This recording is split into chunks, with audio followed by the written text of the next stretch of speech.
Hoje vamos entender por que a coabitação pacífica entre as religiões é uma realidade. Em nenhuma hipótese nós vamos impedir alguém de outra religião de vir à Basílica. O nosso programa veio ao norte do continente, no Marrocos e na Tunísia, falar um pouco sobre o islamismo, suas manifestações e variadas opiniões. Para o islamismo, a política é uma parcela da religião.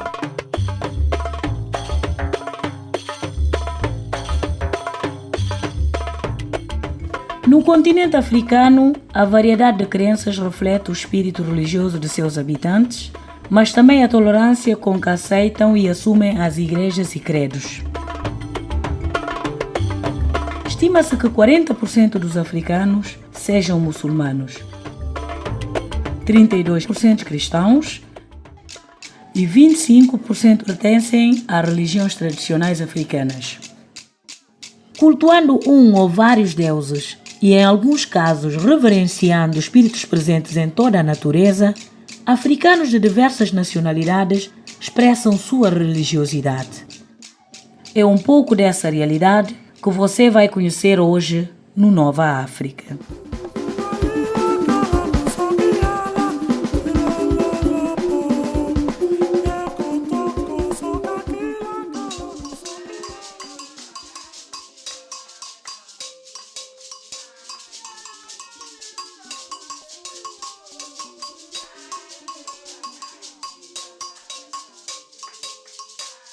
Foi do Benin que vieram muitos dos escravos da África para a Bahia e Minas Gerais.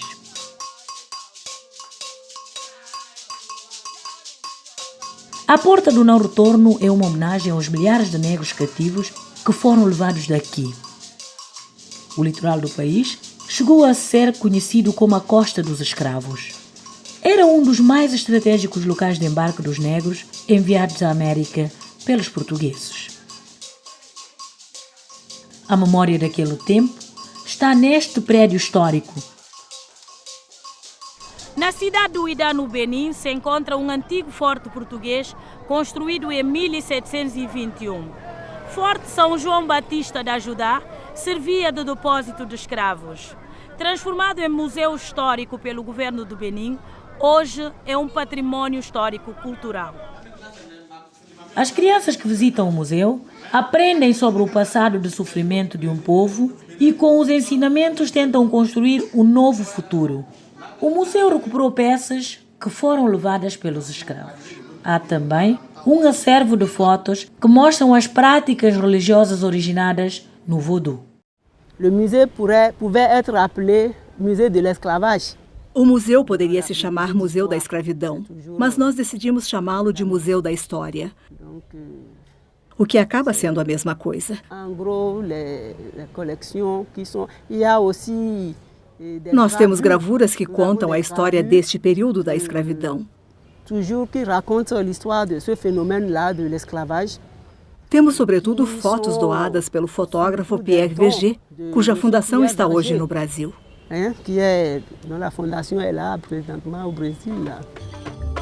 Quando embarcavam nos navios negreiros, os moradores do Benin deixavam família, casa e tudo o que tinham. Levavam apenas a esperança e a religião. No século XIX, muitos descendentes brasileiros de escravos capturados em Benin retornaram à África. Conhecidos como agudás, eles têm sobrenomes brasileiros, tradições e crenças muito parecidas com as encontradas na Bahia. Diferente do que mostram os filmes de terror, o vodou é uma prática muito semelhante à do candomblé brasileiro. Acreditaram que esses escravos chegando do outro lado, no outro continente, iriam esquecer o voodoo, mas é algo que ficou no cérebro deles. Eles nasceram com isso no sangue. Por que eles iriam chegar lá e esquecer? Eles não esqueceram de jeito nenhum o voodoo. Os sapatás que você vê hoje entre os brasileiros, os nanins, os xangôs que você vê entre os cubanos, no Haiti, são nossos irmãos que aprenderam por aqui. Nossos pais é que levaram o voodoo para lá. O voodoo está na origem deles. O voodoo está na crença deles. E faz apenas o bem. Por isso eles chegaram aos países dos brancos e não esqueceram o voodoo. Um lugar essencial para a religião voodoo é a Feira do Grigri, ou seja, de Patois de Cotonou. Aqui vende-se plantas medicinais, peles de animais, rabo de cavalo e outros elementos que os feiticeiros usam para curar e dar sorte aos seus seguidores. O passeio pela feira ajuda a conhecer um pouco das práticas do voodoo. Tudo isso é utilizado nos rituais religiosos. Não há mal que resista aos trabalhos feitos pelos líderes espirituais. As peles de animais servem também para curar. Para curar uma doença é preciso ter os ossos do animal, é preciso também ter os pés do animal. E completamos esse tratamento com as plantas para curar uma doença. Depende da doença. Os rituais da religião voodoo têm música, dança e comida. O sacrifício de animais e as ofrendas são uma forma de invocar os espíritos dos antepassados e as forças da natureza. Quando os participantes do ritual entram em transe, se fortalecem com a energia recebida dos espíritos. O voodoo não pratica o mal, somente o bem. É preciso respeitar as interdições. É como nos 10 mandamentos da Bíblia. O voodoo tem regras próprias, ele é correto. Quando você respeita as regras do voodoo, você terá filhos, terá dinheiro, trabalho. Independentemente do que iniciar, conseguirá tudo sem problemas. O voodoo faz o bem, jamais o mal. Mas é preciso respeitar as orientações. Este sociólogo explica que os rituais são diferentes e dependem das circunstâncias da vida. No voodoo, cada elemento da natureza é representado por uma divindade, mas isso não significa que as pessoas adoram vários deuses. Para cada família, de cada clã, de cada tribo, existe um voodoo, e apenas um. De maneira que cada indivíduo pertencente a uma família conhece apenas um voodoo, e não 2 nem 3. De forma que aquilo que com frequência se descreve de maneira pejorativa, como um suposto politeísmo, na verdade é algo falso.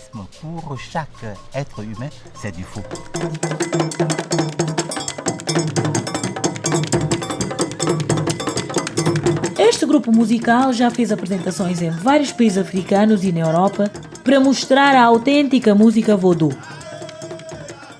Desde crianças, eles participam de rituais sagrados que ajudam a compreender os ritmos próprios para a celebração voodoo. O grupo tem uma explicação para o sucesso que esta música faz no Benin. A prioridade das prioridades é o voodoo, porque você não pode viver sem a presença do voodoo no Benin. Seja de qualquer expressão religiosa, a pessoa precisa ser adepta do voodoo. Independentemente da multiplicação das religiões, todos em Benin são adeptos do voodoo. Todo mundo é adepto do voodoo.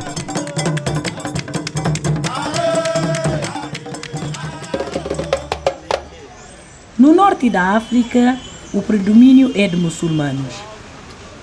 Mas na África subsaariana, diferentes crenças estão lado a lado. Templos e pessoas de crenças diferentes convivem num ambiente quase sempre pacífico e muitas vezes ecumênico.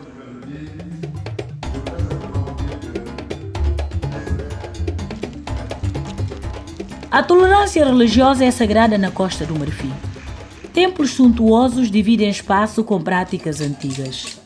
Dados oficiais do governo mostram que 38,6% dos moradores são muçulmanos, 32,8% cristãos e 11,9% animistas.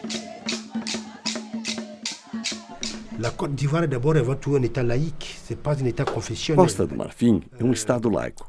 Não é um estado confessional. Se você ouvir nosso hino nacional, vai ver que nós temos a pretensão de ser o país da verdadeira fraternidade, que queremos ensinar isso à humanidade. Nosso lema é união, disciplina e trabalho. Em Yamoussoukro, a Mesquita da Paz indica no próprio nome que as religiões podem coabitar de forma harmônica. Os muçulmanos que se reúnem na mesquita para as 5 orações diárias não fazem da fé uma arma de disputa política. É o que diz o Imam Sila. Nós vivemos em um país laico. Cada um pratica a sua religião livremente. Não há brigas, disputas, não há conflito entre os dirigentes religiosos.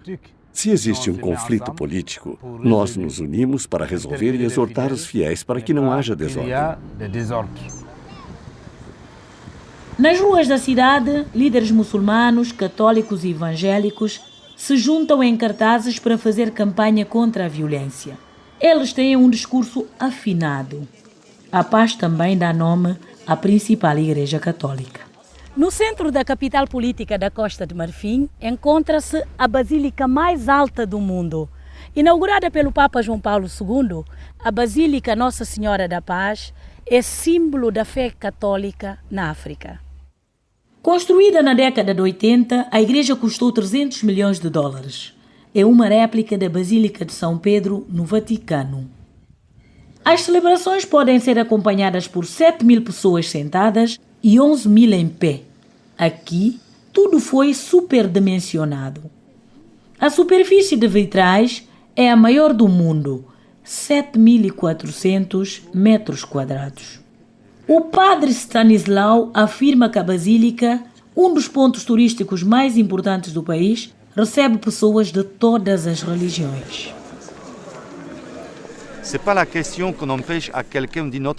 Em nenhuma hipótese, nós vamos impedir alguém de outra religião de vir à Basílica. Ela é aberta a todos, e os visitantes podem ser muçulmanos, protestantes, e os católicos que vêm participar de jornadas espirituais e ficam durante 2, 3 dias rezando na nossa igreja.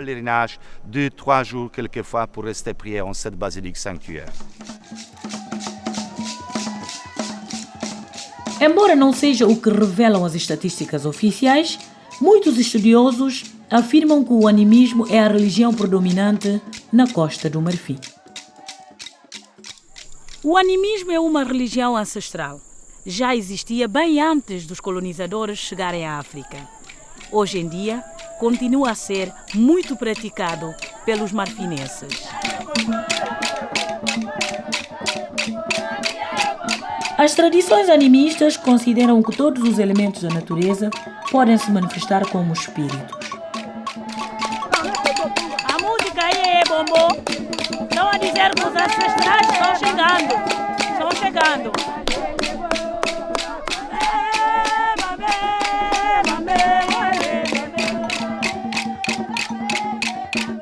Estas mulheres entram em transe para proteger a aldeia e curar as pessoas. Muitas vezes atendem adeptos de outras religiões. Não há problemas entre as outras religiões e as fetichistas. Elas não são perseguidas por outras fés. Vivemos todos juntos. Os que estiverem doentes, elas vão tratar sem problemas.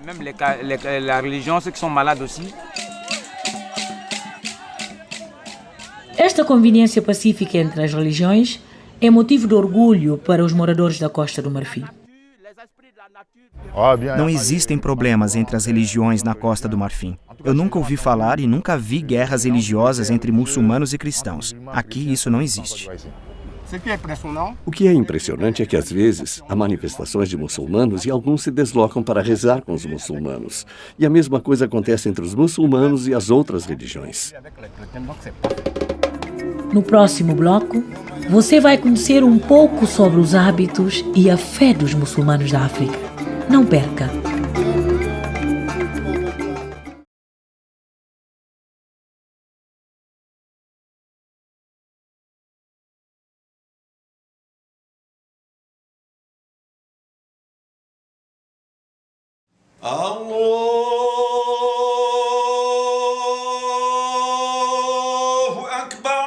Em Casablanca, no Marrocos, a força do sol poente e o som da prece que alcança largas distâncias anunciam que mais um dia de trabalho e orações se foi no mundo muçulmano. A opulência da segunda maior mesquita do mundo, depois de Meca, cidade sagrada na Arábia Saudita, mostra o quanto a religião islâmica cresceu por aqui. A religião muçulmana é atualmente a segunda maior do mundo e seus fiéis estão em todos os continentes. A maior parte dos seguidores do islamismo está nos países árabes do Oriente Médio e no norte da África. Assim como as religiões cristãs, a religião muçulmana é monoteísta, crê na existência de um único Deus, Alá. A religião no mundo muçulmano está presente em todos os aspectos da vida diária, mas em intensidades diferentes de acordo com o país e a influência política. No Egito, sob o ponto de vista da mulher, por exemplo, as relações são mais tradicionais. Em Marrocos, as relações entre religião e cotidiano são mais diluídas, apesar das influências radicais dos países vizinhos. Nos anos 60 e 70, o véu foi considerado um acessório repressor, banido pelas mulheres. Hoje, a peça volta aos poucos ao cenário urbano.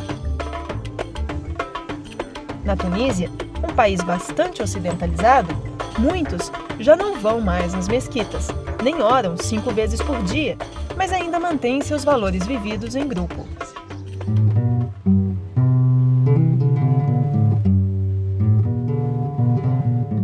Assim, nós viemos à Tunísia conhecer de perto uma tradicional família muçulmana de classe média. Hoje, a família Labidi nos convidou para o tradicional almoço de domingo.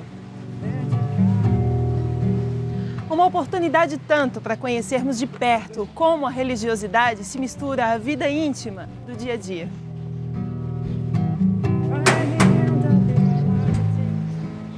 Hey, how are you doing? How are you? I'm good. How's everything? Fine. Everything's perfect. You're welcome. Thank you. Esse é o Sadok e essa é a casa do tio dele. Ele vai traduzir tudo pra gente hoje. Let's go?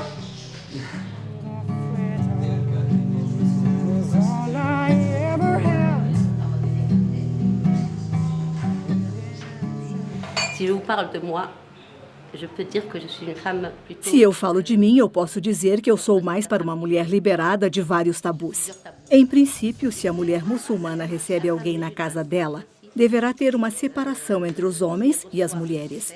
Sempre quando recebemos homens, antes que eles cheguem, nós arrumamos tudo, a mesa, etc. Os homens comem entre eles e as mulheres comem entre elas.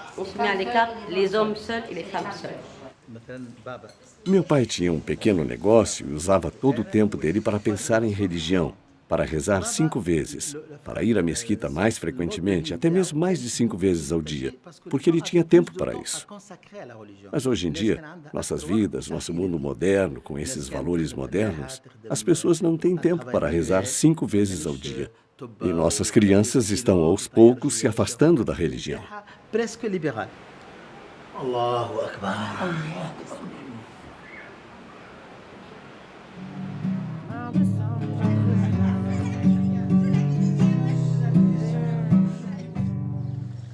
Para entender melhor as nuances do islamismo em tempos modernos, procuramos o professor Abdelatif Zaki, da Universidade de Rabat.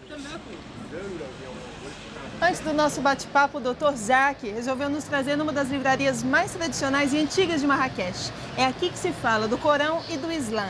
E se aqui alguém não encontrar um livro sobre o assunto, não encontra em nenhum outro lugar da cidade. Salam alaikum. Salam alaikum. Salam alaikum. Essa loja aqui em Marrakech funciona como um clube de leitores. Os donos também são escritores. E as pessoas interessadas no assunto, em religião, no Islã, no Corão, vêm para cá e passam horas batendo papo, tomando um chá e conversando sobre o assunto. Esse é o Corão, é o livro religioso. Para nós cristãos, nós temos a Bíblia. Para os muçulmanos, essa é, digamos, a Bíblia do Islã. Foi escrito pelo profeta Maomé, não é? E ele só pode ser tocado, como o professor mesmo me explicou, por pessoas que passaram por um processo de purificação, pessoas que já são muçulmanas, de fato. Então, eu não posso tocar o livro, mas ele vai manuseá-lo para nós. Sim. O professor Zaki nos explica que o mundo muçulmano está em crise e a reação a isso, na maioria dos países que segue o Islã, é um movimento no sentido do radicalismo. Eu acho que há muitas maneiras de se explicar isso, mas uma maneira é: os muçulmanos da região tentaram diferentes alternativas para o desenvolvimento de seus países e para modernizar e adotar novas maneiras de administrar os assuntos públicos. Mas eles falharam. As pessoas acabaram perdendo a fé em soluções vindas de outros lugares. Então elas disseram: muito bem, se essa relação que nós temos com a Europa e se essas ideias falharam em resolver os nossos problemas, então vamos tentar achar outras soluções. E a única solução que elas encontraram foi tentar voltar às suas próprias origens, a essência da religião. Go back to the origins, to the essentials of their religion. Impossível não relembrar o episódio de 11 de setembro e como ele contribuiu para alimentar o preconceito contra o Islã. Teve grande impacto em tudo, nas relações entre o Ocidente e o resto. Para as pessoas daqui, o 11 de setembro foi um choque, uma das coisas mais violentas e trágicas que já aconteceram. Mas para as pessoas que nunca tinham ouvido falar do Islã antes, aquilo era a única coisa que os muçulmanos sabiam fazer. Esses são os muçulmanos? Eles podem atirar aviões em prédios e matar milhares de pessoas. Eles podem se explodir e fazer coisas terríveis. Mas o que as pessoas não escutam e não sabem é que talvez aquele evento, criminoso quanto ele possa ser, seja uma reação a anos e talvez a décadas de frustração que foram sentidas por pessoas de países muçulmanos. Pessoas que sentiram que estavam sendo invadidas em suas próprias questões nacionais e manipulados em seu próprio Estado, e que percebiam o apoio do Ocidente a ditaduras tirânicas em seu próprio país, que os impedia de ter acesso à liberdade e de confirmar suas próprias identidades. Foi assim que os muçulmanos perceberam isso. Isso não justifica o que aconteceu, mas serve para explicar como se manipulam esses preconceitos.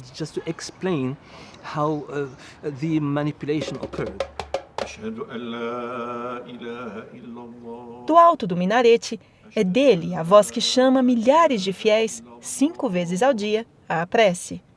Muhaddin é a função de Hassan el-Alawi. Aos 7 anos de idade, ele perdeu o pai e se sentiu chamado a trabalhar na mesquita para o próprio sustento. Uma função que o tornou reconhecido pela sabedoria religiosa e pela voz serena e firme que acorda os marroquinos diariamente.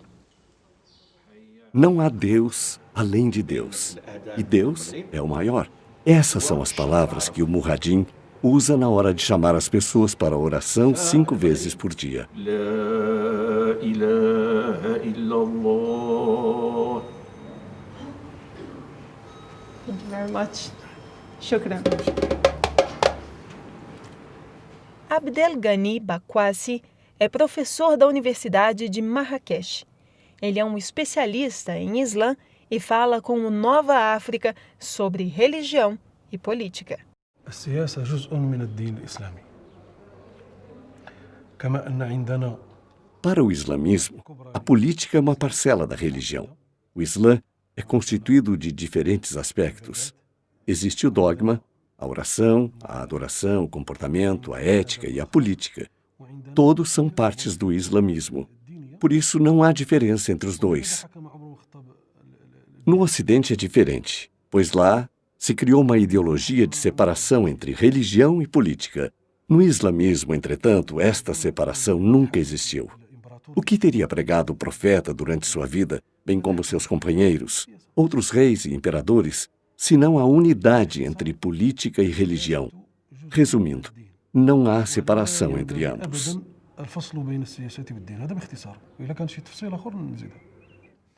Quando uma mudança se torna possível, alguém tem que fazer parte disso mudando uma situação ruim, acabando com o mau comportamento e transformando em bons comportamentos. É do interesse de todos quando isso se torna possível para uma geração e para promover o interesse geral. Daí se torna interessante que o muçulmano participe da política. O profeta tem um ditado que diz: o melhor de você, que é do povo, é aquele que está envolvido com as outras pessoas e quem é paciente com os abusos delas e com o seu mal. É alguém que pode ser paciente e aceitar o que os outros fazem. Assim, a ideia é que as pessoas devem viver dentro da comunidade e serem pacientes e tolerantes com os outros.